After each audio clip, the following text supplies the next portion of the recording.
You want to know what we think it's worth? I would love to know what you think it's worth. We think that at auction, this would probably sell for between $15,000 to $20,000. That's better than 1,200. Exactly. 50,000. That's amazing. It's a good jade, and there's very little of it on the market right now.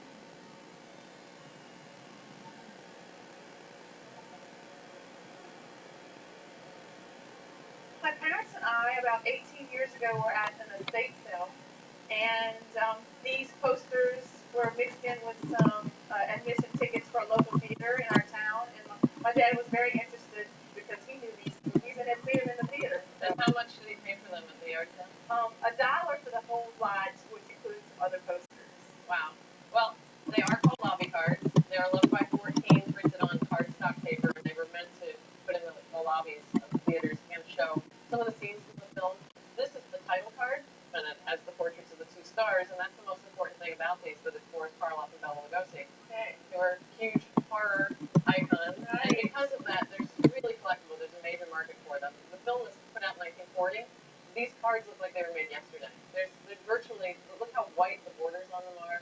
The corners are very crisp. They're in really excellent condition. And perhaps it's because you had that original sleeve helping to protect them all these years. You have 7 of the 8 cards. There would be 8. So we're missing one theme card, which is not as important as the title. Oh, The title is always the most important one. So the cards would probably at auction sell between $3,000 to $5,000. And this card in particular, the title is the most expensive one of the set. This card alone would probably be anywhere between $2,500 and $3,000 at auction. So you did well on $1. yes! I'm so excited. If this were a Dracula title card or a Frankenstein title card, because of Boris Karloff and Bela Lugosi, their most famous roles, they would be over $50,000. They could be $80,000 to $100,000. I'm very happy with that. Thank you so much. Thank you. These were found in the garage of my mother's home after she died, and it was my choice. One of the things I picked out. But the reason I chose it because there was a sticker on the bottom that told me that it was a wedding gift. And we had a list of her wedding gifts, and she married at 34. That was the 164 gift that she got. You saw the registry? Uh-huh. We do see a fair amount of Newton College on Antique Roadshow because they made a lot of pottery.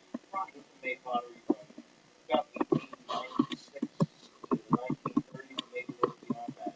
Those people when they would stop making pots, but they made it for a long time. We've got pieces that are a little out of the norm here. These closest to me, jar. Usually when we see these, we see this. Okay. Okay, most people don't know that these live even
sell for somewhere between $1,750 and $2,250 at auction.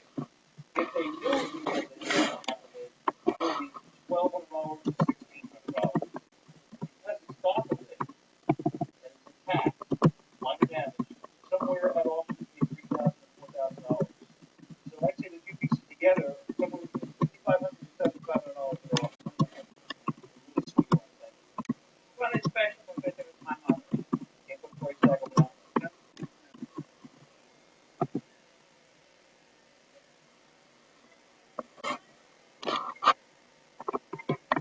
My great-grandfather was born around 1856. He was merchant seaman, and he brought these back to the family, but we're not sure from where. My grandmother was his only child, but she got them.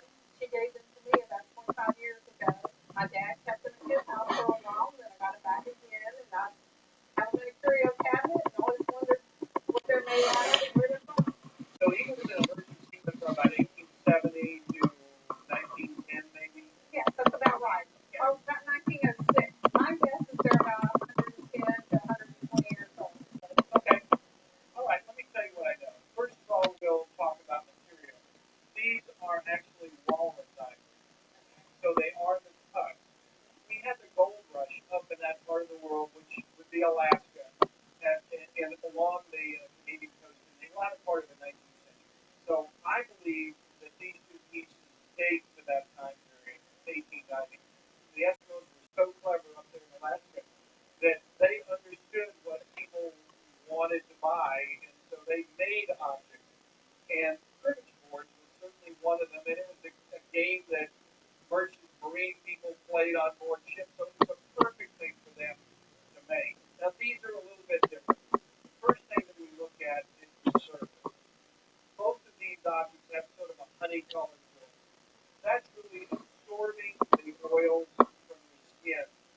That really only happens with one thing around the whole time.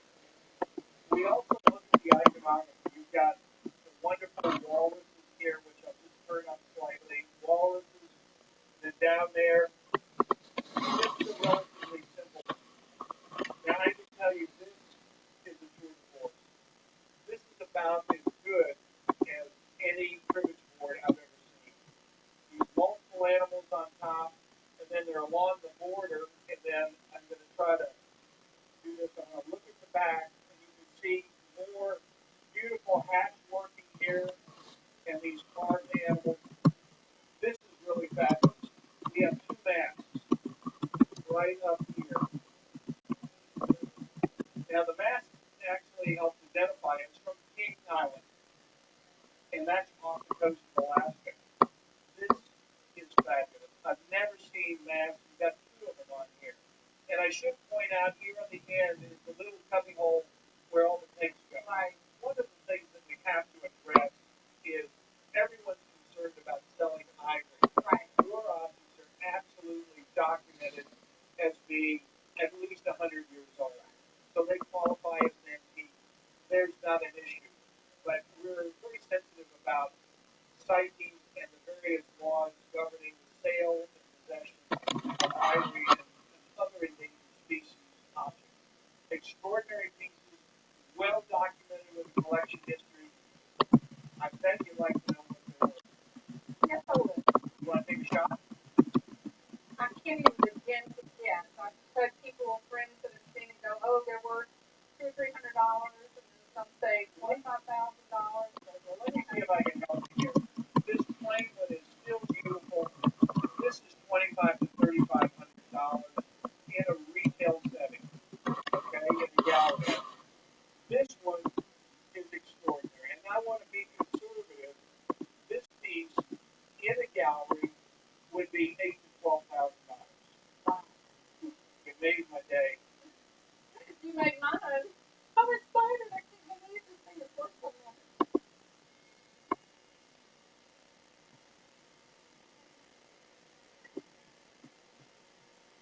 I brought in a small clock. Don't know too much about it. I've been told it might be a grandmother clock, but that's really all I know. Do you remember this as a child? Came from your family? It did. It came from my great aunt, and then it was passed down to my mother, and then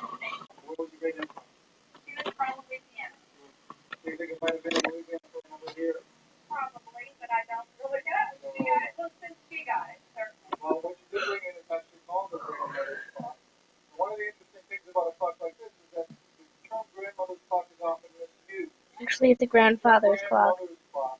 Grandfather clock is bigger. Oh. When Henry Clay wrote the song, My Grandfather's Clock. Prior to that, Paul Fox, Ron Case clocks were called by those names. And because of the popularity of the song, My Grandfather's Clock, the name changed.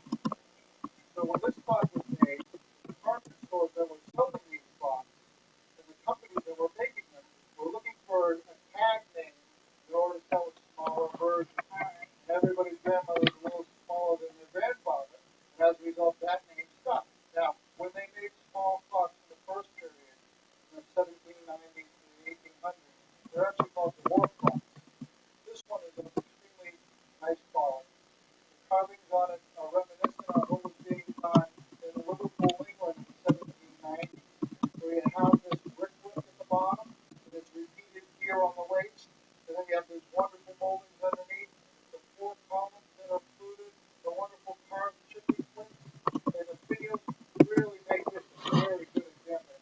This would have been a much more expensive model than what was generally offered by some of the more common outlets. And it makes sense that it was sold at a really metropolitan city like New Orleans.